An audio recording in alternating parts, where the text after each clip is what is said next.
Number 2 हाल। पिछले कुछ दिनों से इनके यहाँ यही रूटीन थी। रोज जब भी होटल जाते सामने पहले ही जैन अपनी गैंग के साथ मौजूद होता।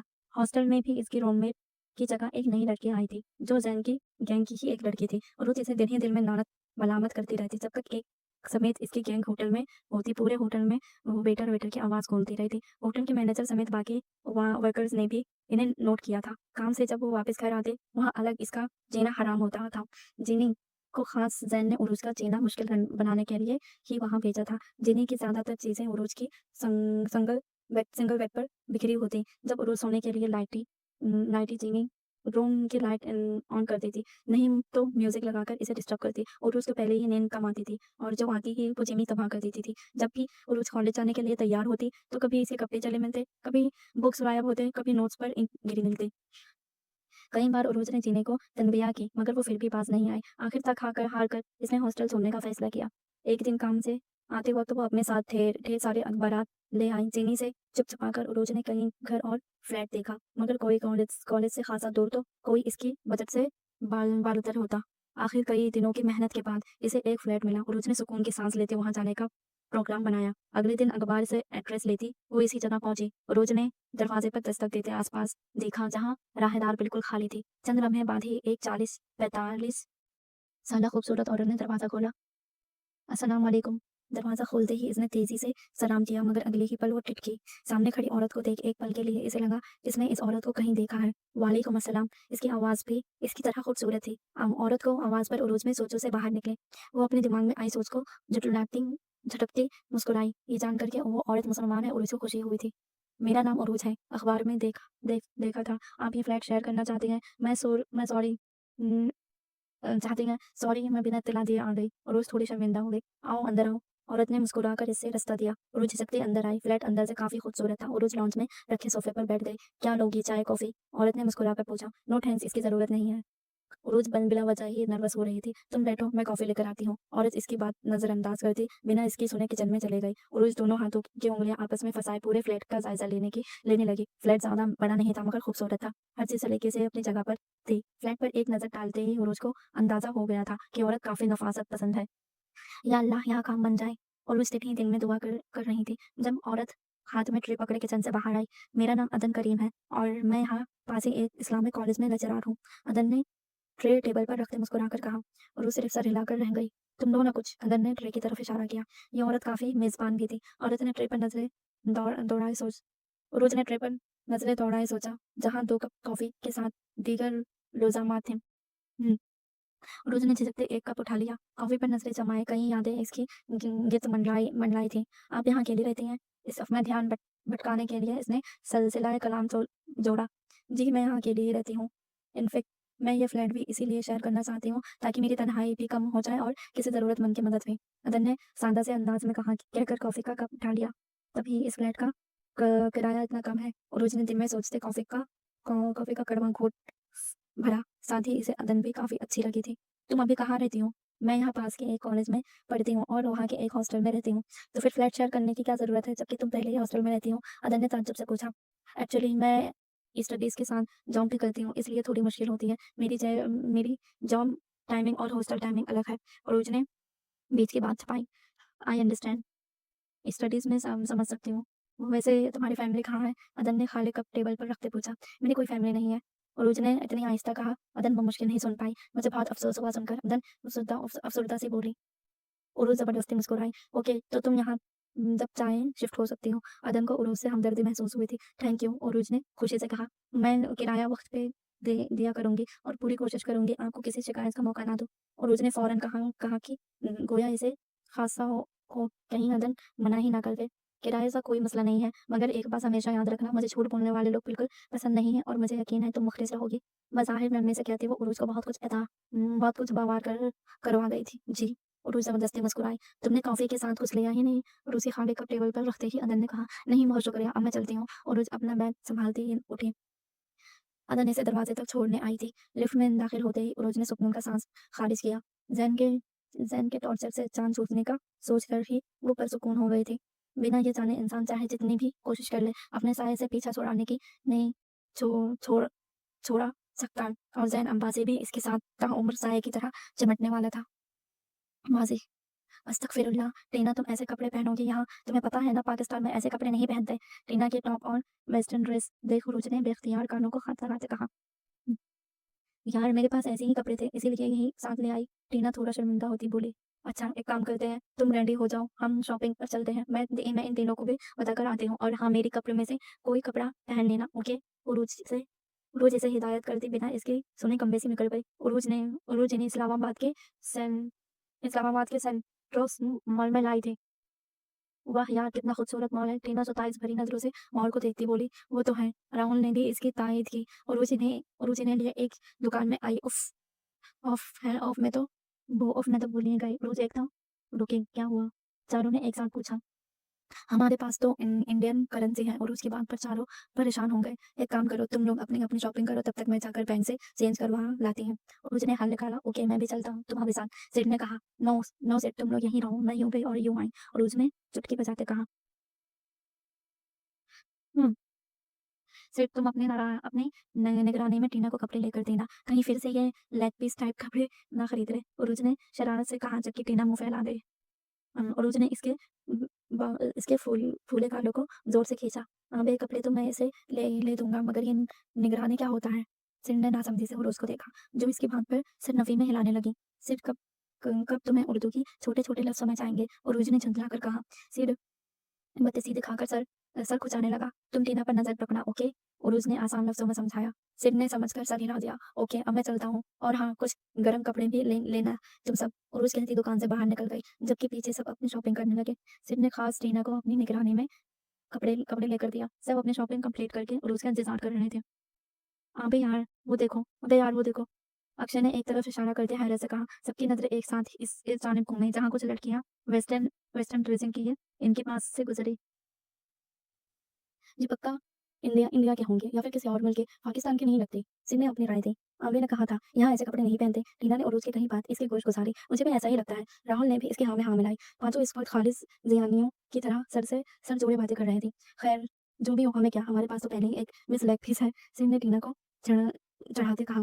सिड मैं यहाँ घूमने आई हूँ, मैं नहीं चाहती मेरी बाकी की जिंदगी जेल में गुजरे। टीना ने दांत पीसते ही से तनबिया की, जिस पर सिड बत्तीसी दिखाता खामोश हो गया। पांचों का दुकान में बैठे उरुज का इंतजार कर रहे थे। कितना टाइम हो गया है, अभी तक नहीं आया? टीना ने झुंझला कर कहा। जाते वक्त तो कहकर गई थी, यूं गई यूं आई। सिड ने चुटकी बजाते इसकी नकल उतारी। जब इन्हें उरुज आती दिखाई थी। सॉरी गाइस लेट हो गई। उरुज पास आती अजलत में बोली। कहाँ रह गए थे यार, कितना देर हम वेट कर रहे थे।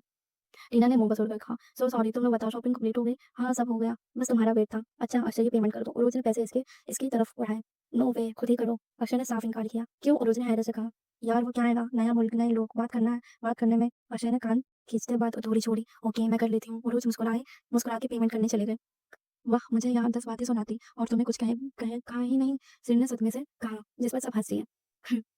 रोज ने अपने लिए कुछ शॉपिंग की। शॉपिंग से फारिग होकर पांचों एक खूबसूरत रेस्टोरेंट में बैठे खाना खा रहे थे।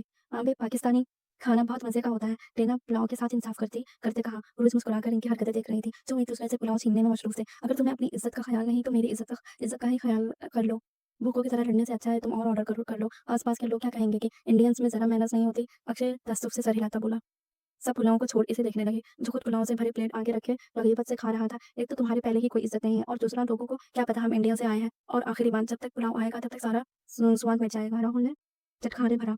सब्र कर लो, सब्र का फल मीठा होता है। अक्षय बड़े बुजुर्गों की तरह बोला। तुम एक काम करो, ये प्लेट मुझे दे दो और खुद खुद सारे ऑर्डर दूसरी ऑर्डर करी। राहुल ने इसके आगे प्लेट उठा के कहा। ए स्टॉप इट, ये मेरी है। अक्षय ने फुर्ती से प्लेट वापस खींची। स्टॉप इट गाइस, क्या हो गया है? और मंगवा लो, झगड़ो तो मत। और उसने टेबल पर गिरे चावलों पर नजरें घुमाए झुंझलाकर कहा, जो अक्षय के प्लेट खींचने पर गिर गए थे। अच्छा मंगवा दो, वेट कर लेते हैं, टीना ने जताने वाले अंदाज में कहा।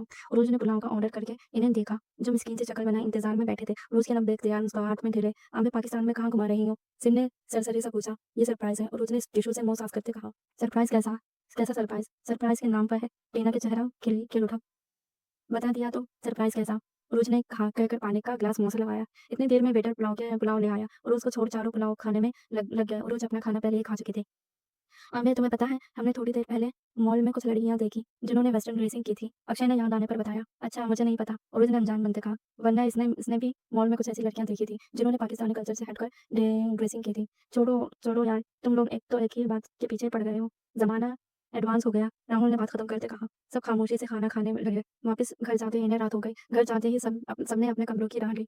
सुबह वो रोज फ्रेश होकर नीचे आई, जहाँ सोफे पर बैठे शख्स को देख इसके चीख निकल गई। आकाश भाई। आकाश ने सर उठाकर इसे देखा और मुस्कुरा दिया। कैसी हो गुड़िया?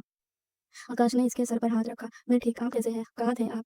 आपको आपको पता है ना, मैंने आना था, फिर भी आप घर नहीं आए और रोज एक ही सांस में होंगे। नाराज क्यों होती हो गुड़िया? अब तो आ गया और तुम्हें तो पता है फौजों को चिट्ठी आसानी से नहीं मिलती। आकाश ने वजाहत करते कहा, अच्छा ठीक है, माफ किया। और उसने जताने वाले अंदाज में कहा, आकाश अहद मीर का बेटा था। आखिरी बार जब उरूज पाकिस्तान आई थी तभी इसकी आकाश से काफी दोस्ती हो गई थी। अहद मीर भी वही वहां आ गए। नबीला किचन में अपनी निगरानी में नाश्ते बनवा रही थी। बीजान अपने कमरे में थी। उरूज आकाश के साथ बैठकर आराम आर्मी के मुतालिक सुनने लगी, जिसे सुन कभी इसके आंखों में चमक आती तो कभी इसके चेहरे पर हैरानी के आसार छा जाते। तभी वहां बाकी सारूपी आ गए। भाई ये मेरे दोस्त हैं। उरुज आकाश के करीब से उठकर इनके पास आ गई। आकाश के चेहरे पर संजीदगी लिए इनके करीब आकर खड़ा हुआ। हेलो। राहुल ने मसाफे के लिए हाथ आगे बढ़ाया। आकाश ने एक सरसरी नजरें इनके बड़े बड़े हाथ पर डाली। हेलो जी। जेबों में हाथ डाले आकाश ने संजीदगी से कहा। उरुज मुस्कुराती खड़ी थी। एक पल में इसकी मुस्कुराहट चलती। आहत भी कुछ कुछ हलचल हुए। राहुल ने चेहरा चेहरा सपाट बनाए हाथ वापस खींचा और खामोशी से जाकर सोफे पर बैठ गया। पीछे तीनों जो लाइन में मिलने के लिए खड़े थे शराफत से राहुल के साथ ही सोफे पर बैठ गए। आकाश भी टांग पर टांग चढ़ाए बैठा बहुत संजीदगी से इन्हें देख रहा था। तो आप लोग इंडिया से आए हैं? चंद लम्हों की खामोशी के बाद आकाश के भारी भरकम आवाज गूंजी। हमें नहीं, आगे भी इंडिया से ही आई है। राहुल ने एक नजर उरूज पर डालते इत्मीनान से कहा। उरूज होंग बने कभी आकाश और कभी राहुल का चेहरा देख रही थी। उरूज तुम्हें पूरा यकीन है ये तुम्हारे दोस्त ही है? आकाश के सवाल पर उरूज ने नासमझी से इसे देखा। आकाश ये कैसे सवाल है? आजमेर ने आवाज में सख्ती लाए पूछा। बाबा बाबा सरसरी सब पूछ रहा हूँ। क्या पता ये जासूस हो जो जासूसी करने हमारे मुल्क आए हों। आकाश ने मशकूक नजरें इन्हें घूरा। चारों एक दूसरे का चेहरा देखने लगे। भाई ये मेरे दोस्त हैं। और उसके हलक से मरी मरी आवाज निकली। गुड़िया तुम अभी ना समझ हो, दुनिया के चालाकियां नहीं समझती। आकाश ने मशकूक नजरें चारों पर टिकी थी। आकाश होश में हो घर आए मेहमानों के साथ ऐसा सलूक करते हैं। तुम अपने अंदर के फौजी को अंकल पूछने दे, फौजी में हक है इनका।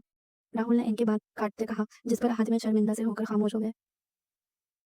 क्या सबूत है कि तुम लोग जासूस नहीं हो? आकाश दोबारा अपनी बात की तरफ आया। सबूत ढूंढना आपकी आपकी ड्यूटी है। राहुल ने तंजन कहा, जिस पर आकाश के चेहरे पर शक्ति के आसार नमूदार हुए। एक पराये मुल्क में बैठकर इसी मुल्क के फौजी के आगे हिम्मत हिम्मत दिखा रहे हो? आकाश चलकर इसके सामने आकर खड़ा हो गया। राहुल भी इसके मुकाबले आए। उर्वज रोनी सूरत लिए दोनों को देख रही थी। जब दोनों का कहका एक साथ गूंजा, सब होंक बने इन्हें देख रहे थे। हम अपने घर और मुल्क में आए लोगों की इज्जत करते हैं। आकाश ने राहुल के गले लगाए कहा, तुम भाई से कब मिले? उर्वज ने उनछन से पूछा। कल रात जब तुम सब लोग अपने कमरों में थे। राहुल ने कंधे उचकाए मजे से कहा। शर्म नहीं आती ऐसा मजाक करते? उर्वज थटकी भरा भरा चचाजन बोली। गुड़िया ये मजाक आपको सारी जिंदगी याद रहेगा। जवाब आकाश की तरफ से आया। जवाब देकर आकाश सिड और अक्षय से मिलने लगा। टीना के सर पर इसने उरूज की तरह ही हाथ रखा था। आहत मीर मुस्कुराती आंखों से सारा मंजर देख रहे थे। हल्की फुल्की गपशप में सब ब्रेकफास्ट कर रहे थे। टीना का चेहरा देख सिर्फ बार बार अपनी हंसी कंट्रोल करने की कोशिश कर रहा था, जो अपने सामने पड़े लेग पीस की प्लेट को आगे सुकूरती घूर रही थी। साथ ही एक हाथ एक अदद घूरी से सिर को भी नवाजती। बेटा ये ट्राई करके देखो, ये यहाँ की फेमस कबाब है। आहत मीर ने चि- चिल्ली कबाब की प्लेट सिर की तरफ बढ़ाई। शहर शहरबानी, सिर ने कहकर ट्रे ट्रे थामी। जी बेटा जी, आहत मीर ने नासमझी से कहा। शहर पानी दूसरी बार कहता सिर थोड़ा कंफ्यूज हो गया। वो समझ गया था इसने फिर से गलत बोल दिया है। सिर ने मदद मदद तलब नजरों से उर्वश को देखा, जो अपनी हंसी छुपाने की नाकाम कोशिश कर रही थी। सिर की मदद तलब नजरों को देख उर्वश भी संजीदा हो। चाहे कुछ भी हो, वो अपने दोस्तों का मान रखना जानती थी। इससे पहले आहद में फिर से नासमझी का इजहार करते उर्वश बोल पड़ी। चाचू सिर सिर मेज मेहरबानी। उर्वश ने आसान लफ्ज़ों में कहा। जी जी मेहरबानी। सिड ने फौरन उर्वश के जुमले की तायीद की। मेहरबानी कैसी बेटा, आप ट्राई करो। हद मीर इसकी शर्मिंदगी देखते कहे। जी। सिड शर्मिंदा सा हो गया। वहां पर बैठे सभी नफुसूस ने बमुश्किल अपनी हंसी छुपाई। सिड की नजरें टीना पर पड़ी, जो अपनी हंसी छुपाने के लिए बार बार पानी का गिलास मुंह को लगा रही थी। सिड ने भसम करतीनी वाली नजरों से इसे घूरा, जिस पर टीना ने एक हंस से विंग करके इसे और आग लगाई थी। हा हा हा। चारों पेट पकड़कर हंस रहे थे और सिड एक तरफ मुंह बस बसोर बैठा इन्हें घूर रहा था। शहरबानी अंकल, अक्षय ने इसकी नकल उतारी। सिड को शर्मिंदा सा कुछ कुछ खफा सा बैठा इन्हें देख रहा था। शुक्र शुक्र करो सिड, कहीं तुमने खरबानी नहीं कह दिया। खरबानी अंकल, रोज ने भी इसे चिढ़ाया। चारों हंस हंस कर लोटपोट हो रहे थे। खरबानी छोड़ो, कहीं इसने शेरवानी कह दिया, वरना चाचू भी सोचते ये यहाँ घूमने आया है या शादी करने। टीना का फलक शफ़ाफ़ कहता गुज़रा। सिम ने खूंखार नज़रों से इसे घूरा। सबने इसे टीना ही हँसती हुई ज़ाहिर लग रही थी। मैंने कोई जोक नहीं सुनाया जो तुम ऐसे हँस रहे हो। एक लफ्ज़ ही गलत हुआ है, एम की जगह एस कह दिया और वो भी मुँह में खाना था इसलिए ऐसा हुआ। सिड रिटाई से कहता अपनी सफाई देने लगा। तो तुझे किसने कहा था उर्दू बोलने को? हिंदी में ही धन्यवाद कर देता। राहुल बमुश्किल अपनी हँसी के दरमियान हाथ जोड़ता बोला, जिस पर सबकी हँसी मज़ीद तेज़ हो गई। सिर में पास पड़ा कुशन उठाकर राहुल को मारा, जिसे राहुल ने बार वक़्त कैच किया। क कल सबके सामने मेरी इंसल्ट की थी, आज खुद की हो गई। प्लीज़ आज के बाद उर्दू की अर्थी मत निकालना। डिनर के बाद सेट को मज़ीद सुनाऊँगी। मैं बोलूँगा, उर्दू तुम्हें इससे क्या है? तुम अपने काम से काम रखो। मिस लेग्स सिर भी बराबर की कार्रवाई करता तेल पैर पटक कर वहाँ से वॉकआउट कर गया। पीछे अभी भी चारों के ना रुकने वाले कहकहे गूंज रहे थे। उरूज बेजान के कमरे में बैठी इनसे बातें कर रही थी। जब याद आने पर इसने बेजान से पूछा, बेजान क्या पाकिस्तान में इतना एडवांस हो गया है? यहाँ की औरतें भी बेहयाई वाले कपड़े पहनती हैं। बात पाकिस्तानियाँ किसी और मुल्क की नहीं है, बात हया की है और जब हया खत्म हो जाए तब ईमान कमज़ोर होता है और जब ईमान कमज़ोर हो तो एक मुसलमान कुछ भी कर सकता है। बेजान की आवाज़ में अफ़सोस है। मतलब बेजान उरूज ने नासमझी से ही नहीं देखा। हमारे प्यारे करीम सल्लल्लाहु अलैहि वसल्लम ने फरमाया है, जब तुम हया ना करो तो जो चाहे करो। क्योंकि बेटा हया ईमान का बहुत मजबूत हिस्सा है और अगर एक मुसलमान में हया खत्म हो जाए तो इसका ईमान भी कमजोर पड़ जाता है, इसलिए वो गुनाह की तरफ रुजू करता है। और जिस मुसलमान का ईमान मजबूत हो और इसमें हया हो तो वो कभी भी गुनाह की तरफ उगागा नहीं होता। आज भी बहुत से औरतें हैं जिनमें हया है, वो पर्दा भी करती हैं और कुछ ऐसी भी हैं जो पर्दा नहीं करते, मगर इनमें भी हया है। इस्लाम में पर्दा करना चाहिए लेकिन सिर्फ चेहरे को छुपाना ही नहीं, पर्दा पर्दा नहीं है, नज़रों का पर्दा भी होता है और कुछ मुँह छुपाकर पर्दा करते हैं और कुछ नज़रें झुकाकर और कुछ बेहया होती हैं जो पर्दा भी नहीं करती, ऊपर से बेहयाई फैलाती हैं। बेचान ने कदरे ठहरे-ठहरे अंदाज़ में कहा, जिसे समझकर उरूज को अफ़सोस के साथ शर्मिंदगी भी हुई क्योंकि वो भी पर्दा नहीं करती थी। अच्छा बताओ, अपने दोस्तों को कहाँ लेकर जा रही हो? बेचान ने इसकी पेशानी पर बोसा देते पूछा। बेचान, वो मैंने सोच लिया है, हम कल ही यहाँ से निकलेंगे। उरूज कहते साथ इन्हें आगे का बताने लगे। हारी होटल से 2 दिनों की छुट्टी लेकर वो अपनी पैकिंग कर रही थी। आज ही इसने अदन के वहाँ शिफ्ट होना था, जिन्हीं रूम में नहीं थी और इसी मौके का फ़ायदा उठाते उरूज़ तेज़-तेज़ पैकिंग कर रही थी। कैब कैब इसने पहले ही बुक करवा ली थी। पैकिंग के नाम पर चंद चंद एक कपड़े, जूते, किताबें और चंद एक अशाए रखते इसने अपनी पैकिंग कंप्लीट की। अपना बैग घसीटते वो बाहर आई। राहदारी मामूल की तरह खाली थी। तेज़-तेज़ कदमों से राहदारी अबुवार करते उरूज़ सीढ़ियों तक पहुँचे। सीढ़ियाँ देख इसने दिल ही दिल में ज़ैन को सौ सलवातों से नवाज़ा।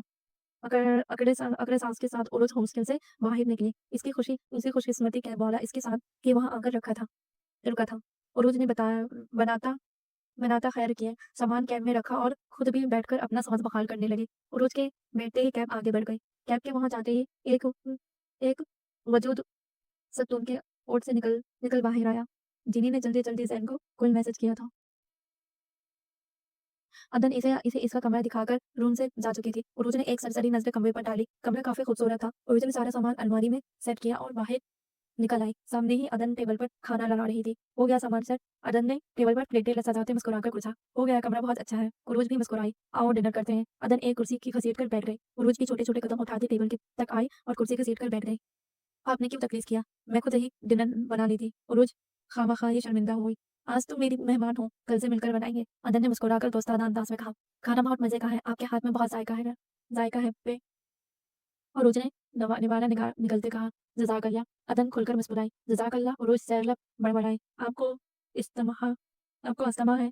मैंने आपका इन्हेलर देखा था। अदन ने संजीदगी से पूछा, जी आपको कोई प्रॉब्लम तो नहीं? उरूज सटपटाई। नहीं, मुझे भला क्या मसला होगा? मैं तो यूं ही पूछ रही थी। अदन इसके चटपटाने पर मुस्कुराकर बोली। उरूज ने बेख्तियार सुकून का सांस लिया। कब से है? अदन ने एक और सवाल किया। 7 महीनों से। उरूज मुख्तसर कहकर खाने की तरफ तवज्जो हुई, मगर खान खा नहीं रही थी। क्या 7 मेहमानों से? अदन ने हैरत से कहा। क्या 7 महीनों से? अदन ने हैरत से कहा। जी। कैसे? मेरा मतलब है कोई हादसा हुआ था? अदन थोड़ा तज़ब्बुत का शिकार है। अदन के पात पर कुछ तल्ख लम्हे इसकी आंखों के आगे लहरा। जी, हादसा ही हुआ था। रूज ने दिमागी से कहा। इसके लहजे का खालीपन अदन ने बखूबी महसूस किया। वैसे आपकी फैमिली कहाँ? आई मीन आप यहाँ अकेली रहती हैं? और रूज ने बाल बदलते पूछा। उरूज की बात पर अदन के चेहरे पर करब के आसार नुमाया हुए, जैसे उरूज ने बखूबी महसूस किया। मैं अपने वालिदैन की एक ही बेटी थी और मुझसे बड़े मेरे 2 भाई थे। मैंने अपनी पसंद की शादी की थी, जिस पर मेरे भाई बिल्कुल राज़ी नहीं थे। मेरी शादी के चंद महीनों के बाद मेरे वालिदैन एक कार एक्सीडेंट में इंतकाल कर गए। अदन की आवाज़ में मौजूद दुःख उरूज महसूस कर सकती थी। मेरा एक 10 साल का बेटा था, राहत। बेटे के नाम पर अदन के चेहरे पर मुस्कुराहट दौड़ आई। मेरे शौहर ने मुझे बताए बगैर दूसरी शादी कर ली और जब मुझे पता चला तब इसने मुझे तलाक दे दी। साथ ही पैसों के ज़ोर पर मुझसे मेरा बेटा छीन लिया। अदन की आवाज़ खर्रा गई। तलाक के बाद मैं अपने भाइयों के पास गई और इन्होंने ये कहकर मुझसे सारे ताल्लुक तोड़ लिए कि मैंने अपनी पसंद की शादी की थी और इसका अंजाम भी मैं खुद ही भुगतूं। ये फ्लैट मेरे वालिदैन ने मुझे दिया था और तब से मैं नहीं रह रही। उरूज को दुख हुआ था सुनकर, साथ ही अदन के भाइयों पर अफसोस भी। मुझे मुझे सुनकर बहुत दुख हुआ। मेरी दुआ है अल्लाह आपके बेटे को जल्द आपसे मिला दे। उरूज ने इसके हाथ पर हाथ रखी और नद्दी भरे अंदाज में कहा, जज़ाकल्लाह फॉर योर प्रीशियस दुआ। अदन ने नम आंखों से मुस्कुराकर कहा, चलो खाना खा लो वरना ठंडा हो जाएगा। अदन की बात पर उरूज सर हिलाती खाना खाने लगी। माँ जी, चलो जल्दी हमें निकलना भी हो। उरुज राहुल और सिटी कमरे का दरवाजा बजाते अपने कमरे में आई। टीना जल्दी करो करो यार, लेट हो जाएंगे। टीना को पैकिंग करता देख उरुज तंग कर बोली। पिछले पिछले 2 घंटों से वो पैकिंग कर रही थे। हाँ बस हो गया। टीना अपने शूज बैग में रखती मशरूफ से अंदाज में बोलूं, इसलिए कहा था रात को ही पैकिंग कर लो। अगर तब कर लेती इतनी देर ना होती। उरुज इसे सुनाती अपना सामान उठाए बाहर आ गई। रोज अपनी पैकिंग रात को ही कर चुकी थी। बाहर आते ही इसका सामान तीनों से हवा हुआ, जो इसका सामना तीनों से हुआ, जो अपना-अपना सामान लिए से सीढ़ियाँ उतर रहे थे। चलो यार हमें आधे घंटे में निकलना है। रोज ने सामान समेट टीना को बाहर निकलते देखकर कहा। आधे घंटा? बेटा, टीना ने हैरत से मुँह खोला। इतना टाइम तो है अभी, तुमने ऐसे ही इतनी जल्दी मचाई मचाई हुई थी। टीना ने नाक से मक्खी उड़ाने वाले अंदाज में कहा। अच्छा बच्चों, अभी जब सबसे मिलेंगे ना तब वक़्त का पता ही नहीं चल रहा। रोज कमर पर हाथ टिकाए टिकाई लड़ा लड़ा के औरतों की तरह बोली, अच्छा अब चलो कहीं तुम्हारे आधा घंटा यही ना निकल जाए। टीना इसे चिढ़ाती फेड़ियां उतरने लगी। रोज भी मुस्कुराती इसके पीछे ही चलती। मेरे बच्चों, मेरा तो मन नहीं कर रहा था आप लोगों को अकेले भेजने का। रज़ा मैंने इतनी दूर से आप सबको मेरे भरोसे यहाँ भेजा है। खुदा न खास्ता अगर तुम लोग रास्ता भूल गए तो। बेजान एक ही सांस में इन्हें अपने दिल में आए खदशों से आगा करती कदरें अफसुर्दा हुई। बेजान आप फिक्र मत करें, के- हम लोग लोकेशन लगाएंगे और यूं अपनी मंजिल तक पहुंच जाएंगे। उरूज ने चुटकी बजाते कहा। फिर भी मैं फिर भी मेरा मन नहीं मान रहा। बेजान वो बच्चे तो नहीं जो रास्ता भूल जाएंगे, और वैसे भी ये इंटरनेट का ज़माना है। आकाश ने इनके गिर्दबाज़ों फहराया मोहब्बत से समझाया। चारों एक तरफ खड़े मुस्कुराती नज़रों से इन्हें देख रही थी। वैसे भी बेजान, आप भी चलते ना साथ तो बहुत मज़ा आता। रोज ने बात बदलते शरारत से कहा, अरे मेरी बूढ़ी हड्डियों में इकली जान कहाँ जो मैं सफ़र करूँ। इन सब बड़े लोगों के पास एक ही डायलॉग होता है क्या, मेरी बूढ़ी हड्डियों में इतनी जान कहाँ। बच्चे ने पास खड़े राहुल के कान में शरपोशी करते बेचान की नकल उतारी। चुपचाप खड़े रहो वरना अगर बेचान के पीछे खड़े इनके फौजी होते ने सुन लिया तो तुम अपनी हड्डियों पर सलामत नहीं जाओगे। राहुल की धमकी पर अक्षय होठों पर उंगली रखे सीधा हो गया। तभी आकाश इनकी तरफ आया। कहीं इसने सुन तो नहीं लिया? अक्षय ने तजस्सुस से पूछा। तुम तो गए, सिर ने मजे से कहा। मुझे उम्मीद है आप लोगों का सफर अच्छे से गुजरेगा। आकाश पास आता मुस्कुराकर कहने लगा। अक्षय ने बेख्तियार सुकून का सांस लिया। इसकी हालत देख राहुल ने सर नीचे करके अपनी हंसी छुपाई। मुझे एक जरूरी काम था जिसकी वजह से मैं आप सबके साथ ही जा पाया, वरना कभी भी मैं आप सबको अकेला नहीं भेजता। आकाश ने माजरत फौरन जी में कहा। तीनों खामोशी से इसकी बात सुन रहे थे। इस सफर में आपके साथ 2 खातून हैं, मुझे उम्मीद है आप इनकी हिफाजत करेंगे। आकाश ने राहुल के कंधे पर हाथ रखे दोस्ताना नीचे में कहा, जिस पर राहुल ने मुस्कुराकर सर को खम दिया। अक्षय ने भी मुस्कुराकर सर हिलाया। आकाश ने सिर की तरफ देखा, जो कंफ्यूज सा खड़ा था। आकाश को अपनी तरफ देखता पाकर सिर सिर खज्जल सा मुस्कुराया। जी जी, हम पहुंचकर फोन करेंगे। सिर ने जुबान तक कर दे कहा, जी जरूर, फिर मिलते हैं आप सबको वापसी पर। आकाश बारी बारी थी वो के करेंगे। और हाँ एक बात और, आकाश के चेहरे पर संजीदगी छा गई। हमें बड़ों का एहतराम करना चाहिए, मेरा मतलब है बड़ों का आदर करना चाहिए। आकाश के बात से लग रहा था वो इनकी कुछ देर पहले वाली बात सुन चुका था। तीनों हैरान होने के साथ जी जान से शर्मिंदा भी हुए। हम फौजियों की कान और आंखें बहुत तेज होती हैं। आकाश इनके हैरानी भापता बोला और अक्षय का कंधा थपथपाता वापस पीछे की तरफ चला गया। कर करा दी ना बेइज्जती। राहुल ने अक्षय की कमर में दम दमोका चढ़ा। मुझे क्या पता था वो सुन लेगा। अक्षय कमर सहलाता ससका। और तू हर जगह ढूंढवा ढोलुआ पिटना ज़रूरी होता है कि तुझे उर्दू नहीं आती। ढिंढोरा पिटना ज़रूरी होता है कि तुझे उर्दू नहीं आती। राहुल अब सिर पर चढ़ दौड़ा। जिस बात की समझना है वहाँ बस मुस्कुराकर सर हिला दिया कर हमारी तरह। और 1 मिनट, तुम लोगों को भी समझ नहीं आई इसने क्या कहा? सिर ने इसकी बात काटी। और तो और क्या, तुझे क्या लगता है हमने उर्दू में पीएचडी की है? राहुल डिटाई से होगा। एक दिल अल्फाज समझ आते हैं मगर इतना लंबा। अक्षय ने लंबे लफ्ज को खींचा। पर इसने कहा क्या? सिर पर सोच सिर को सोच अंदाज में बोला। मैंने इसकी कही लाइंस याद याद कर ली हैं और उसे पूछ लेंगे। अब चलो। राहुल इन्हें अपने पीछे आने का कहता उरुज की तरफ चला गया। पाँचों अपने मंजिल की तरफ रवाना हो चुके थे। उरुज ने सही कहा था, सबसे मिलने मिलाने में वक्त का पता ही नहीं चला। ड्राइविंग सीट उरुज ने संभाली थी। फ्रंट सीट पर टीना और तीनों लड़के पीछे बैठे थे। अबे हम जा कहाँ रहे हैं? टीना एक्साइटेड थे। कहाँ कहाँ था ना, इट्स सरप्राइज। उरुज सामने नजरें टिकाए मशरूफ से अंदाज से बोली, यार this is this is not fair. तुम दोनों लड़कियां आगे बैठ गई और हम तीनों को पीछे बैठा दिया। सिर मुंह वसूल कर बोला। रोज ने बैक वे मर में से बैक मिरर में से मुस्कुराकर इसे देखा, जो मुंह फैलाए बैठा था। मिस्टर, जब लड़की ड्राइव कर रहे तो आगे बैठने का हक भी लड़की का ही है, और जब लड़का ड्राइव कर रहा हो तो लड़का। टीना ने लापरवाही से कंधा उठाया। तो हम में से किसी को करने दो, ड्राइविंग हमें भी आती है। सिंह ने टीना को खूंखार नजरों से घूरते लफ्जों पर जोर देते कहा, अगर ड्राइ अगर ड्राइवर तुम करोगे तो सारा सरप्राइज खराब हो जाएगा। जवाब अरीज की तरफ से आया। वो एम्बे सरप्राइज तो वो तो ऐसा। टीना ने सिट को देखते मजे से कहा।